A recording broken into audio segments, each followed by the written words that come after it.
بسم اللہ الرحمن الرحیم وَلَقَدْ يَسَّرْنَا الْقُرْآنَ لِلذِّكْرِ فَهَلْ مِن مُّدَّكِرٍ۔ السلام علیکم ورحمۃ اللہ۔ الحمدللہ وکفیٰ وسلام علی عبادہ الذین اصطفیٰ، اما بعد فاعوذ باللہ من الشیطان الرجیم، بسم اللہ الرحمن الرحیم۔ یا ایھا الذین آمنوا اذکروا اللہ ذکرا کثیرا وسبحوہ بکرۃ واصیلا۔ سورہ احزاب کی آیت 41 اے لوگو جو ایمان لائے ہو، اللہ کو کثرت سے یاد کرو اور صبح و شام اس کی تسبیح کرتے رہو۔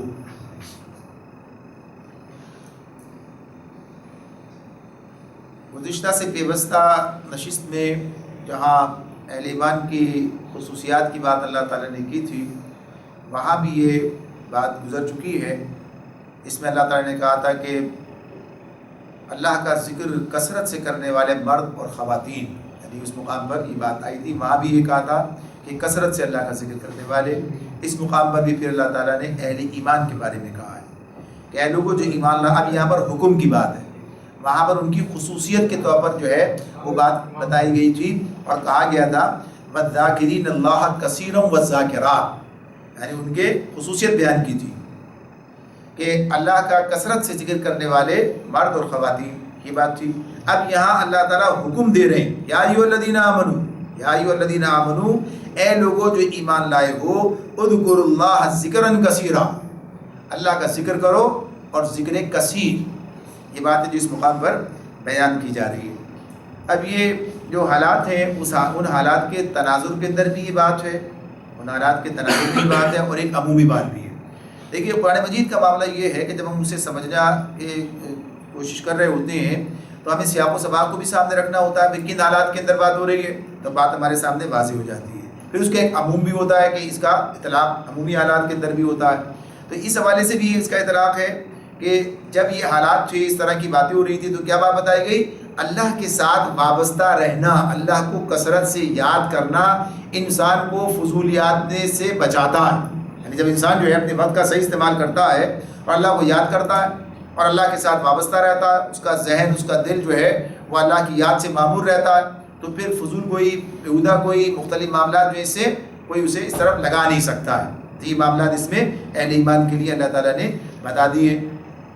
اور پھر اللہ کا جو احسان اہل ایمان پر ہوا ہے، اللہ تعالیٰ نے اپنا دین ہمیں دیا ہے، اللہ نے اپنے رسول کو، اور ایک ایسے رسول کو جو اللہ تعالیٰ نے جس کی مثال قرآن مجید نے اس طرح ہمارے سامنے رکھی، جو خوبیوں کی بات اور ساری باتیں ابھی آپ کے سامنے حدیث کی صورت میں بھی آئی ہیں کہ کیا خصوصیات اللہ تعالیٰ نے انہیں دی ہیں، اس کے حوالے سے بھی اس امت کے لیے ہمیں اس کے اندر رکھا ہے۔ تو اس حوالے سے بھی ہمیں اللہ کے ساتھ وابستگی کو کتنا معیاری کرنا، بڑھانا ہے۔ یہاں پر یہ بات کہی جا رہی ہے کہ اے لوگوں جو ایمان لائے ہو، اللہ کو کثرت سے یاد کرو اور صبح و شام اس کی تسبیح کرتے رہو۔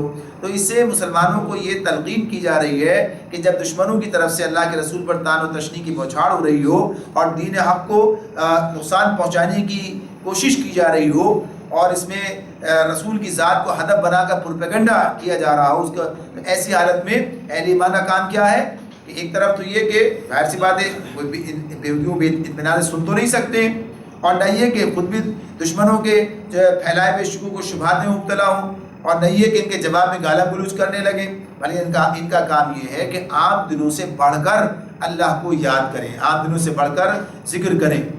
یہ بات واضح طور پر رہنی چاہیے سامنے کہ ہر موقع پر یہ بات، جہاں بھی معاملات انسان کے لیے مشکلات کے آتے ہیں، اللہ تعالیٰ کی طرف سے یہی بات ہے۔ آپ دیکھیے سورہ انفال میں جہاں پر یہ بات کہی گئی تھی مقابلہ دشمنوں کے ساتھ ہو تو کیا کرو کہ اللہ کو کثرت سے یاد کرو، وہاں بھی یہ بات آئی تھی کہ جب تمہارا کسی دشمن کے ساتھ مقابلہ ہو تو اب اس مقابلے کے میدان میں تو آدمی مقابلے کے اندر ہوتا ہے مبتلا، اس کی کیفیات کیا ہوتی ہیں، ذہنی کیفیات کیا ہوتی ہیں، جذباتی کیفیات کیا ہوتی ہیں۔ اس میں ہمیں ایک ہدایت کیا دی گئی؟ اللہ کو کثرت سے یاد کرو، تو ہر موقع پر اللہ کو کثرت سے یاد کرنے کا حکم دیا گیا ہے، اور یہ یاد کرنا اللہ کو کثرت سے یہ انسان کو مشکلات سے نکالنے کا ذریعہ بنتا ہے۔ جتنا اللہ کے ساتھ انسان کا تعلق مضبوط ہوگا، اور مضبوط ہونے کی بات کیا ہے؟ یہی کہ اللہ کے ساتھ اس کا تعلق جو اصلاً ہے وہ جو ہے موجود رہے۔ ذکر کے حوالے سے ہم اس سے پہلے بات کر چکے ہیں. ذکر کا مطلب یاد دہانی ہے، یاد کرنا ہے، اللہ کو یاد کرنا ہے. اللہ کا ذکر ہے تو اللہ کو یاد کرنا ہے. تو اس میں دو چیزیں بڑی بنیادی ہیں جنہیں ہمیں اپنے سامنے رکھنا چاہیے اور بار بار انہیں دہرانا چاہیے تاکہ صحیح رخ پر کام کیا جا سکے اور اس کا صحیح فائدہ ہمیں حاصل ہو سکے. ذکر کا یعنی اللہ کو یاد کرنا. اللہ کو یاد کرنا کن معنوں میں ہے؟ یعنی پہلی چیز تو یہ کہ اللہ اور بندے کا جو تعلق ہے، اللہ اور بندے کا جو تعلق ہے وہ کیا ہے؟ اللہ ہمارا معبود ہے اور ہم اللہ کے عبد ہیں، بندے ہیں. تو یہ تعلق جو ہے جتنا زیادہ انسان کے ذہن میں مستحضر رہے گا، جتنا بار بار وہ اس کو دہرائے گا، یاد کرے گا، اتنا ہی وہ صحیح راستے پہ چل سکے گا. اللہ معبود ہے اور ہم عبد ہیں، یعنی تسلیم کر لیا یہ بات. تو اب کرنا کیا چاہیے؟ ظاہر ہے کہ معبود کی بات تسلیم کرنا اس طرح سے. تو یہ تعلق کہ ہمارا اللہ کے ساتھ تعلق کیا ہے، بنیادی تعلق کیا ہے عبد اور معبود کا ہے. یہ الگ ہے کہ اللہ کے ساتھ ہمارا تعلق تخلیق کا بھی، یعنی وہ ہمارا خالق ہے، ہم اس کی تخلیق ہیں، یعنی یہ بھی اللہ کے ساتھ ہمارا تعلق ہے. اللہ اپنی تخلیق سے جتنی محبت کرتا ہے، سب چیزیں بھی اپنی جگہ پر ہیں. تو یہ تعلق کی بات جو ہے کہ یہ انسان کے ذہن میں نمبر ایک بات یہ کہ وہ اللہ کو یاد کرتے ہوئے اس بات کو یاد رکھتا ہے. دوسری چیز اس حوالے سے کیا ہے کہ اللہ کی ہستی کا تعارف، اللہ کا تعارف جو ہے وہ ہمارے سامنے آتا ہے. جب ہم اللہ جب کہتے ہیں ان اللہ علی کل شیء قدیر، بے شک اللہ ہر چیز پر قدرت رکھتا ہے. یہ بات جب ہوتی ہے ظاہر سی بات ہے انسان کو پتہ چلتا ہے کس اللہ کی بات ہو رہی ہے. بھائی کون سا اللہ میرا معبود ہے، کس اللہ کے بارے میں، یعنی ایسی قوت اور طاقت اور اختیار رکھتا ہے جو کہیں نہیں ہے. یعنی ساری کائنات کا مالک ہے، ساری چیز ہر کمزوری سے پاک ہے، کوئی اس کے ساتھ کمزوری نہیں ہے، اکیلا واحد سارے اختیار کا مالک، ہر جو چاہے کر سکتا ہے، ہر کی بات سنتا ہے. یعنی تمام معاملات میں تو اللہ تعالیٰ کی جو صفات اور اس کے اوصاف، اور یہ اسی کا نام ذکر ہے. اگر آپ سبحان اللہ کہتے ہیں تو اس کا مطلب کیا ہے؟ اللہ اکبر کہتے ہیں تو اس کا مطلب کیا ہے؟ الحمدللہ کہتے ہیں تو کیا ہے؟ یعنی ساری چیزیں جب ہم دیکھتے ہیں تو اس میں یہ باتیں ہمارے سامنے آتی ہیں. ماشاء اللہ کہتے ہیں، انشاء اللہ کہتے ہیں، جزاک اللہ کہتے ہیں. یہ سب کیا ہے؟ یہ تمام اذکار ہیں جو ہمیں سکھائے گئے ہیں. تو یہ انسان جب ان کو اس طریقے سے اپنی زندگی میں رائج کرتا ہے، اور بھی دیگر چیزیں، قرآن پورا کا پورا ذکر ہے، یعنی اللہ کا ذکر ہے. یہ قرآن مجید کیا ہے؟ اس کو اللہ نے کہا ہے ذکر، نحن نزلنا، ہم نے یہ ذکر جو ہے نازل کیا ہے اور ہم ہی اس کے محافظ ہیں. نحن نزلنا الذکر وإنا لہ لحافظون. تو یہ بات اللہ تعالیٰ قرآن مجید کے بارے میں کہتے ہیں، اور جگہ حوالوں سے بات ہمارے سامنے آتی ہے. تو ان تمام چیزوں سے وابستہ رہنا یہ بنیادی بات ہے. تو اسی لیے یہ وہ کام ہے جو کثرت سے کرنے کا حکم دیا. تو اس کے بارے میں یہ بات عام طور پر کہی جاتی ہے کہ ہر عبادت جو ہے، ہر عمل اللہ تعالیٰ نے اس کے لیے ایک کوئی تعداد متعین کی ہے. نمازیں ہیں تو 5 ہیں، روزے ہیں، رمضان یعنی فرض روزے جو ہیں 30 ہیں، رمضان ہے پورے ایک مہینے کے روزے ہیں، زکوٰۃ ہے تو ایک مقدار متعین ہے. کہیں یہ بات نہیں ہے کہ لاتعداد ہے معاملہ. اس کے بارے میں کیا کہا؟ ذکر کے معاملے میں کوئی تعداد نہیں، بلکہ کیا ذکرن کثیرہ، یعنی کثرت کے ساتھ جو ہے اس کام کو کرنے کا حکم دیا ہے. اور اس کی لیے حالات بھی ایسے رکھیں. نماز کے لیے آپ کو ایک مخصوص اس کی تیاری ہے، یعنی طہارت درکار ہے، قبلہ روح ہونا شرط ہے، اس کے لیے مخصوص ہے آپ کو کام کرنے، یعنی جو آپ کو نماز کی جو کیفیت ہے وہ سامنے رکھنی ہوتی ہے. لیکن ذکر کے معاملے میں کیا ہے؟ طہارت اس کے لیے شرط نہیں ہے. آدمی طاہر ہو، بڑی اچھی بات ہے، طاہر رہے، یعنی وضو کے ساتھ رہے، لیکن اس کے لیے وضو شرط نہیں ہے. اور اس کے لیے نہ کسی خاص حیت کی بات ہے. آدمی جیسے قرآن مجید میں اللہ تعالیٰ خود ہی بات کہتے ہیں، جس میں کہا کہ ان فی خلق السماوات والارض واختلاف اللیل والنہار لآیات لأولی الالباب الذین یذکرون اللہ قیاما وقعودا وعلی جنوبہم. یعنی وہ جو اللہ کو یاد کرتے ہیں کھڑے، بیٹھے اور لیٹے، ہر حال میں اللہ کو یاد کرتے ہیں. یہ بات جو ہے ہر حالت میں جو ہے یہ بات یعنی ذکر کی بات موجود رہتی ہے. تو یہ چیز اللہ تعالیٰ نے اسی لیے اسی اعتبار سے رکھی ہے کہ انسان کا اللہ کے ساتھ تعلق جو ہے ہر وقت قائم رہے. تو اس میں یہ بات کہی گئی ہے کہ ذکر کثیر کی بات کی جائے، اور جتنا یہ زیادہ انسان کا اللہ کے ذہن کا تعلق قائم ہوگا اور ہر معاملے میں وہ اللہ کو یاد رکھے گا، اتنا ہی اس کے معاملات ٹھیک چلتے رہیں گے. تو یہاں پر کہا کہ اللہ کا ذکر کرو، ذکر کثیر، وسبحوہ بکرۃ واسیلا، اور صبح و شام اس کی تسبیح کرتے رہو. اور صبح شام اس کی تسبیح سے مراد کیا ہے؟ تسبیح سے مطلب ہوتا ہے اللہ کی پاکیزگی بیان کرنا، جیسے سبحان اللہ وبحمدہ سبحان اللہ العظیم، اس طرح سے ہم کہتے ہیں، اور دیگر چیزیں ہیں. تو اللہ کی پاکیزگی بیان کرنا یہ مراد ہے. صبح و شام کا ایک مطلب تو یہ ہے کہ جیسے کہتے ہیں دن رات ایک کام کر رہے ہیں، یعنی ہمیشہ کر رہے ہیں، صبح شام ایک ہی کام ہے. یہ مطلب ہمیشگی کا مطلب ہوتا ہے ایک. ورنہ اگر صرف صبح اور شام ہی لیا جائے تب بھی صبح اور شام کے اوقات خصوصی ہیں جن کے لیے مخصوص اذکار جو ہے ہمیں سکھائے گئے ہیں.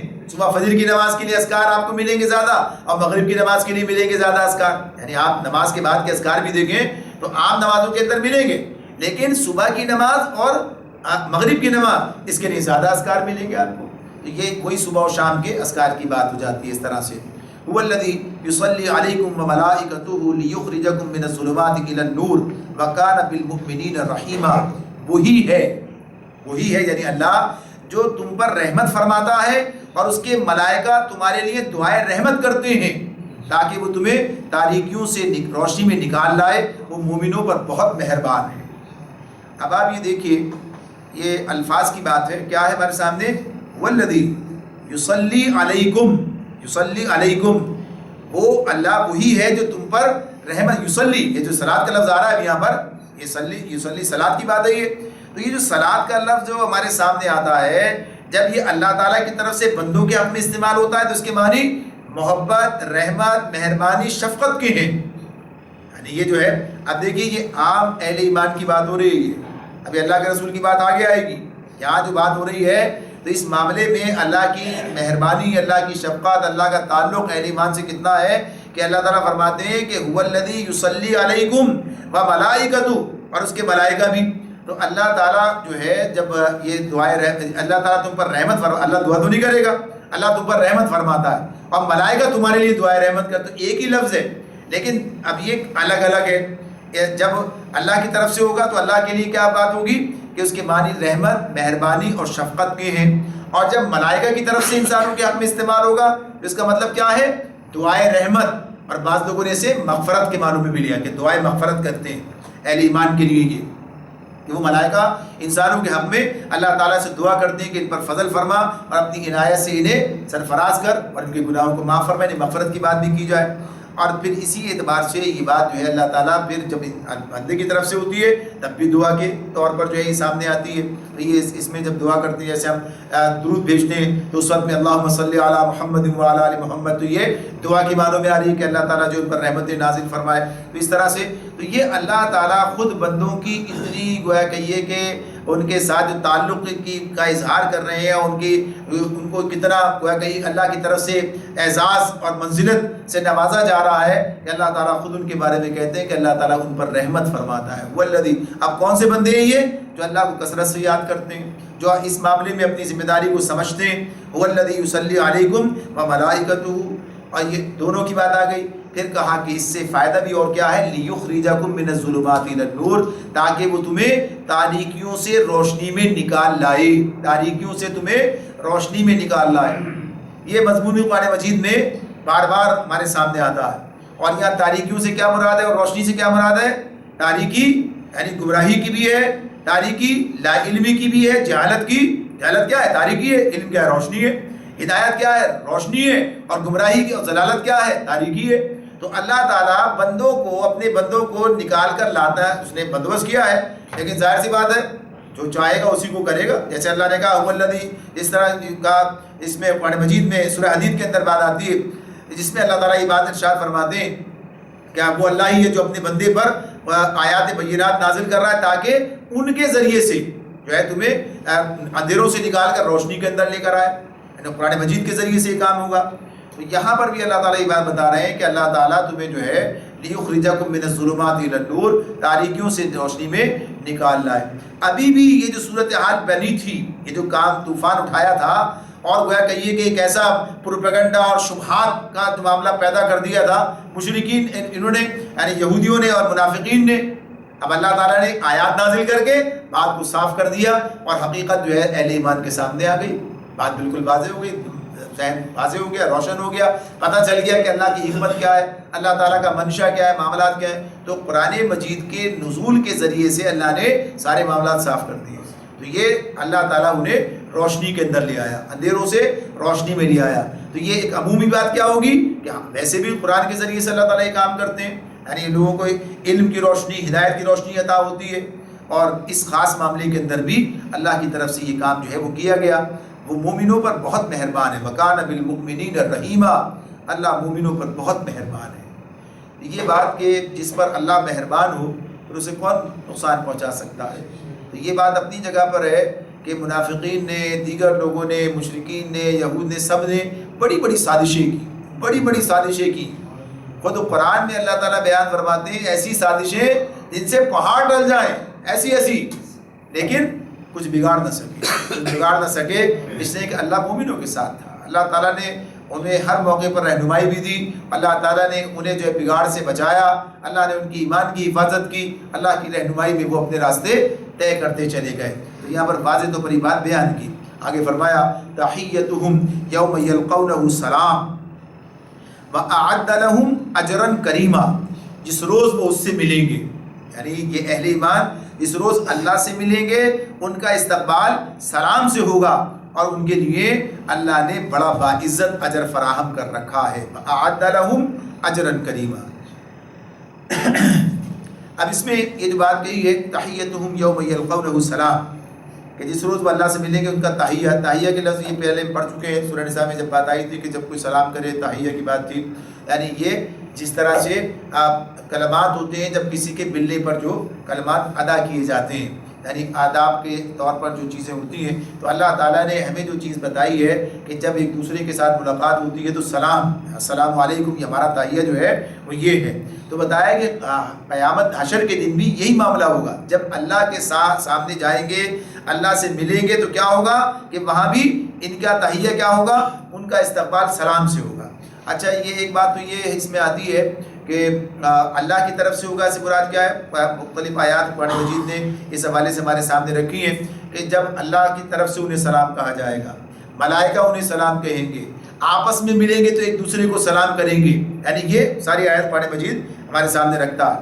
اچھا اس پر مفسرین نے پھر بات کی ہے کہ اللہ سے ملیں گے تو یہ ایک تو بات وہی کہ جنت کہا کہ حشر کے دن، پھر کہا کہ جنت میں داخلے کی بات ہو رہی ہے، اور یہ بھی کہا بعض نے کہ اس سے مراد ایک مومن کی موت کا وقت ہے کہ جب اس کی موت کا وقت آتا ہے اور فرشتہ جب اس کی روح قبض کرنے کے لیے آتا ہے تو اسے اللہ کی طرف سے سلام پہنچایا جاتا ہے.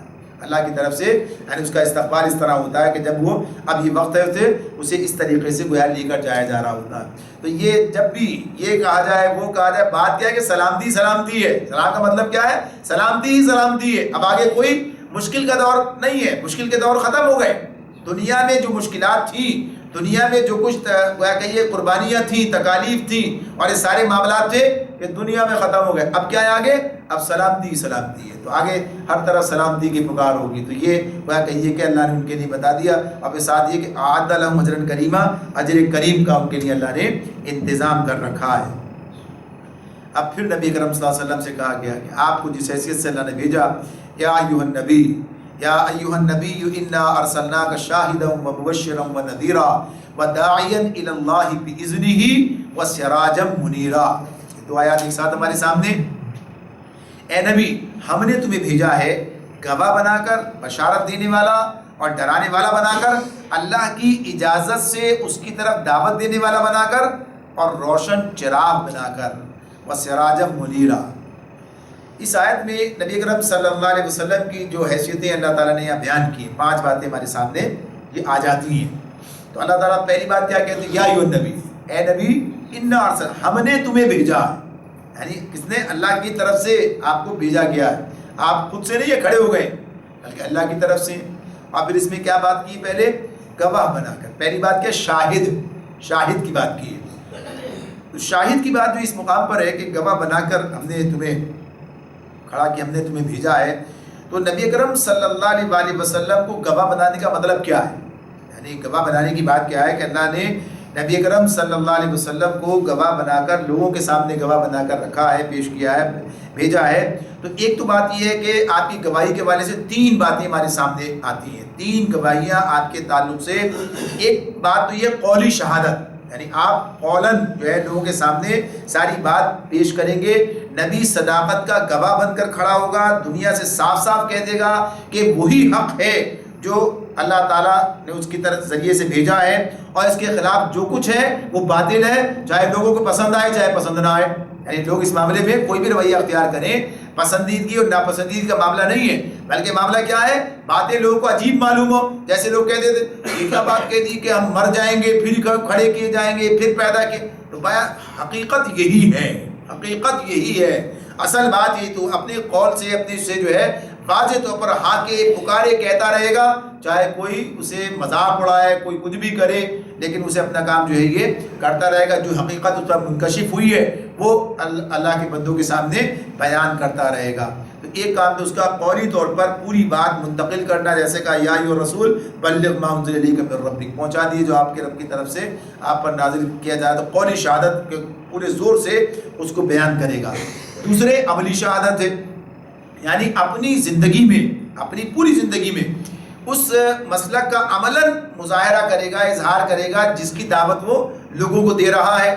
جیسے کہا نبی صلی اللہ علیہ وسلم نے، اللہ نے قرآن مجید میں کہا کہ بیان کر دیا کہ کیا کہتے ہیں، انا اول المسلمین، سب سے پہلے مسلم تو میں ہوں، سب سے پہلا عمل کرنے والا میں ہوں، مجھے دیکھو. تو جو اس قانون کو وہ قانون حیات کے طور پر بیان کر رہا ہے، اس قانون پر خود بھی عمل کر کے دکھاتا ہے.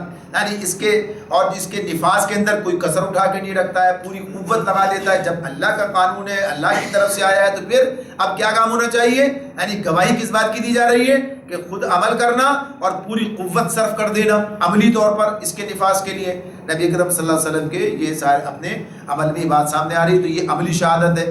تیسری شہادت جو ہے وہ یہ کہ آخرت میں شہادت دیں گے، آخرت میں بھی شہادت دیں گے کہ لوگوں کی جب اللہ کی عدالت قائم ہوگی تو اس میں کہ میں نے یہ بات لوگوں تک منتقل کر دی، پہنچا دی. اور نبی اکرم صلی اللہ علیہ وسلم نے یہ بات اس مقام پر رکھی ہمارے سامنے. بات یہ یعنی جب آپ حج کرنے گئے ہیں، جو آپ کا پہلا آخری حج ہے آپ کا، تو اس موقع پر آپ نے لوگوں سے کہا کیا میں نے تمہیں بات پہنچا دی؟ لوگوں نے کہا کہ ہاں پہنچا دی. آپ نے کیا کہا؟ اے اللہ تو گواہ رہنا. یعنی یہ کہ کل یہ بات ہوگی تو بتائیں گے کہ میں نے تو پہنچا دی بات. یہ تو اس اعتبار سے یہ بات جو ہے معاملات پوری طرح سے واضح کر دیے گئے ہیں اس کے. اور یہی وہ چیز ہے. بعض لوگوں نے اس کے ایک دوسرے پہلو کو بات کی ہے کہ آخرت میں جو ہے شہادت کی بات، کہ آخرت میں شہادت کا معاملہ لوگوں کے اعمال کے حوالے سے. تو اگر ہم اس کو دیکھیں کہ ہمارے سامنے یہ کیا ایک ہی مرتبہ بات آ رہی ہے، تو ایسا نہیں ہے. اللہ رب العالمین نے یہی بات قرآن مجید میں دوسرے مقامات پر اہل ایمان کے ساتھ ملا کر گئی ہے. تو جو بات وہاں پر ہے وہی بات یہاں پر ہے. یعنی جب اللہ تعالیٰ یہ بات کہتے ہیں وَكَذَلِكَ جَعَلْنَاكُمْ أُمَّةً وَسَطًا لِتَكُونُوا شُهَدَاءَ عَلَى النَّاسِ وَيَكُونَ الرَّسُولُ عَلَيْكُمْ شَهِيدًا. یعنی شاہد کوئی بات ہے. یہاں پر کیا کہا؟ اور اسی طرح ہم نے تمہیں امت وسط بنایا ہے تاکہ تم لوگوں پر گواہ ہو جیسا کہ رسول تم پر گواہ ہوا. جیسے رسول نے تمہارے اوپر گواہی دی ہے، یعنی دین کو جیسے پیش کیا ہے قولاً اور عملاً، ایسے ہی تمہیں دنیا کے سامنے اب اس کو پیش کرنا ہے. اس لیے کہ امت وسط تم ہو، اب کوئی نبی نہیں آئے گا، کوئی رسول نہیں آنا ہے، ابھی کام تمہیں کرنا ہے. تو اب کیسے کرنا ہے؟ یہ ظاہر سی بات ہے کہ اسی اعتبار سے یہ کام جو انجام دینا ہے کہ جیسا کہ دین ہم تک آیا ایسا ہی اس دین کو دنیا تک منتقل کرنا، قولی طور پر بھی اور عملی طور پر بھی. اس عملی طور پر جو ہے اس کی جیسے نبی اکرم صلی اللہ علیہ وسلم نے اس نظام کو عملاً نافذ کر کے پوری طرح سے اس کا جو ہے ہمارے سامنے ایک نمونہ جو ہے پیش کر دیا. تو ہمیں بھی اس بات کی کوشش کرنی ہے کہ ہم بھی اس کی تکمیل تک جائیں، یعنی اس کام کو اس طرح کا انجام دیں کہ دنیا کے سامنے اس کا حق ہونا مبرہن ہو جائے، واضح ہو جائے، بالکل دو ٹوک بات ہو جائے اور لوگ دیکھ لیں اس کو. تو یہ شہادت کی بات ہے. اسی بات کو سورہ حج کی آخری آیت میں پھر بیان کیا اور وہاں پر بھی یہ بات کہی ہے کہ جیسے رسول تم پر گواہ ہوا ایسے تمہیں لوگوں پر گواہ ہونا ہے، کھڑا ہونا ہے. تو یہ دو مقامات تو واضح طور پر ہمارے سامنے آتے ہیں جہاں رسول کی گواہی کو اہل ایمان کی گواہی کے ساتھ بیان کیا گیا ہے کہ تمہیں ویسے ہی گواہی دینی ہے جیسے رسول تم پر گواہ ہوا. تو اس سے مراد پھر آخرت کی گواہی کی بات صرف نہیں رہ جاتی، وہ تو اپنی جگہ پر موجود ہی ہے. اللہ تعالیٰ نے ویسے بھی باقی لوگوں کے لیے بھی کہا ہے یہ بات کہ ہر امت میں سے ہم ایک گواہ کھڑا کر دیں گے، نکال لائیں گے. یعنی لوگوں کے حوالے سے یہ بات ہوگی کہ ہم گواہ کھڑا کریں گے اور اپنے اپنے وقت کے لوگوں کے پاس گواہی دیں گے کہ ہاں دین بات جو تھی وہ پہنچا دی گئی. تو یہ پہلی بات ہے کہ جس کے اندر یہ بات سامنے آ جاتی ہے کہ نبی اکرم صلی اللہ علیہ وسلم کو اللہ نے شاہد بنایا اور اب یہ شہادت کی ذمہ داری کہاں جا رہی ہے؟ امت کے حوالے آ رہی ہے. اس لیے اب کوئی رسول نہیں آئے گا، یہ کام ہی ہے. تو یہاں سے ہمیں یہ پتہ چل جاتا ہے. اور پھر اس کے بعد کہا مبشرا و نذیرا، بشارت دینے والا اور ڈرانے والا. ڈرانے والا بھی ہے اور خبردار کرنے والا، دونوں باتیں اس کے اندر سامنے آتی ہیں. تو بشارت کس بات کی ہے؟ بشارت اس بات کی ہے کہ جو راستہ بتا رہے ہیں، جو طریقہ بتا رہے ہیں، جو نظام دے رہے ہیں، اس پر عمل کرو گے تو دنیا بھی اچھی اور آخرت بھی اچھی. یعنی یہ بشارت ہے. قرآن مجید بھی بشارتیں دے رہا ہے اور یہ بشارتیں قرآن مجید لایا کون ہے؟ اللہ کے رسول لائے ہیں. انہی کے ذریعے سے انہی کی زبان سے قرآن سن رہے، یعنی صحابہ سن رہے تھے، گویا ہمارے پاس وہی منتقل ہو کر آ گیا. تو اس اعتبار سے یہ بشارت جو ہے کہ اس پر عمل کرو گے تو یہ تمہارے لیے بشارت ہے، اس دعوت کو قبول کر لو گے، ایمان لاؤ گے، اور ایسا نہیں کرو گے تو کیا ہوگا؟ پھر ایک تباہی ہے تمہارے لیے، دنیا آخرت کی بربادی ہے تمہارے لیے. تو اس اعتبار سے بتا دیا گیا کہ یہ انذار کرنا، خبردار کرنا، یہ بھی رسول کے فرائض منصبی میں داخل ہے. بشارت اور انذار دونوں کام جو ہیں بیک وقت کیے جا رہے ہیں، یعنی جہاں جس طریقے سے بات پہنچانی ہے یہ کام کیا جا رہا ہے. یہ بات بھی ہے، کہیں اللہ تعالیٰ نے صرف ایک بات کو بھی لیا ہے، لیکن جب ایک کو لیا ہے تو صرف انذار کو لیا ہے. جیسے کہا یا ایھا المدثر قم فانذر وربک فکبر، اس مقام پر یہ گویا کہیے کہ پہلی احکامی وہی ہے. تو یہاں سورہ مدثر میں کیا کہا کہ اٹھیے، یعنی اوڑھ لپیٹ کر لیٹنے والے اٹھیے اور کیا کیجئے؟ قم فانذر، لوگوں کو خبردار کیجئے، ڈرائیے. وربک فکبر، اپنے رب کی کبریائی کا آوازہ بلند کیجئے. تو یہ بات اس مقام پر صرف اتنی آتی ہے، لیکن عام طور پر کہ آپ کا کام بشارت دینا بھی ہے، آپ بشیر بھی ہیں، نذیر بھی ہیں. تو بشارت دیتے اور خبردار بھی کرتے ہیں. اور پھر اسی کے ساتھ ساتھ یہ بات بھی بتا دی کہ وداعیا الی اللہ، اللہ کے طرف بلانے والے، باذن، اس کے اذن سے، اس کی طرف، اس کے حکم سے، اس کی طرف دعوت دینے والے بنا کر بھیجے گئے. اچھا، اب یہ جو بات اس میں آئی ہے، پہلے بھی ایک بات آئی آغاز بات آئی کہ ہم نے بھیجا ہے، ہم نے بھیجا. اللہ تعالیٰ کیا کہتے ہیں؟ ہم نے بھیجا ہے. جب جس کی طرف سے نمائندہ آتا، ایک تو یہ کہ آدمی کھڑا ہو گیا اور اس نے حق کی طرف بلانا شروع کر دیا، نیکی کی دعوت دے رہا، ٹھیک ہے، اپنا ایک کام ہے. لیکن جب اللہ تعالیٰ کہتے ہیں ہم نے بھیجا ہے، تو اب اللہ کا نمائندہ ہے، اب اللہ کی طاقت اس کے ساتھ ہے، اب اس کی مخالفت اللہ کی مخالفت ہے. اب یہ کون ہے؟ یہ اللہ کا نمائندہ ہے، اللہ کا رسول ہے، پیغمبر ہم نے بھیجا ہے. ہمارے بھیجے ہوئے کے ساتھ اگر معاملہ ہوگا تو پھر کیا ہوگا؟ اس حیثیت سے بات ہے یہ اللہ کے حکم کی بنیاد پر یہ جو ڈرانا اور خبردار کرنا اور بشارت دینا کس کی طرف سے ہے؟ جو قادر مطلق ہے، جو یہ کام کرے گا اسی کی طرف سے رسول بھیجے گئے، اسی کے حکم کی بنیاد پر یہ کام کر رہے ہیں. تو اب اس کے اندر وہ زور پیدا ہو جاتا ہے، انا ارسلنا، ہم نے بھیجا ہے. تو اللہ کا بھیجنا اور یہ کہ باذنی، ہمارے حکم سے یہ کام ہو رہا ہے. یعنی اگر یہ اس کی بات قبول نہ کرنا، اصلا اللہ کی بات کو قبول نہ کرنا ہے، اس کی بات کا ٹھکرا دینا اللہ کی بات کا ٹھکرا دینا ہے، اور اس کی بات کا مان لینا اللہ کی بات کا مان لینا ہے. تو یہ بشارت بھی براہ راست اللہ کی طرف سے ہو گئی اور یہ انذار بھی براہ راست اللہ کی طرف سے. اس طرح سے اس کا نتیجہ نکلے گا. تو کیا کہا کہ اللہ کے حکم سے اللہ کی طرف دعوت دینے والا بنا کر. اور پھر یہ داعی اللہ کی بات ہے، یہ یعنی دین کی دعوت کیا ہے؟ اللہ کے بندوں کو اللہ سے وابستہ کرنا، اللہ کی طرف بلانا. اللہ کی طرف بلانا کیا ہے؟ اللہ کی بندگی کی طرف بلانا. اللہ کی طرف بلانا کیا ہے؟ اللہ کی بندگی کی طرف، اللہ کی یعنی بندہ بن جانے کی دعوت دینا، اللہ کو معبود تسلیم کرنا. تو اس اعتبار سے یہ بات ہے کہ یہ اس میں کہ اللہ کی طرف دعوت دینے والا بنا کر اور سراجم منیرا، روشن چراغ بنا کر.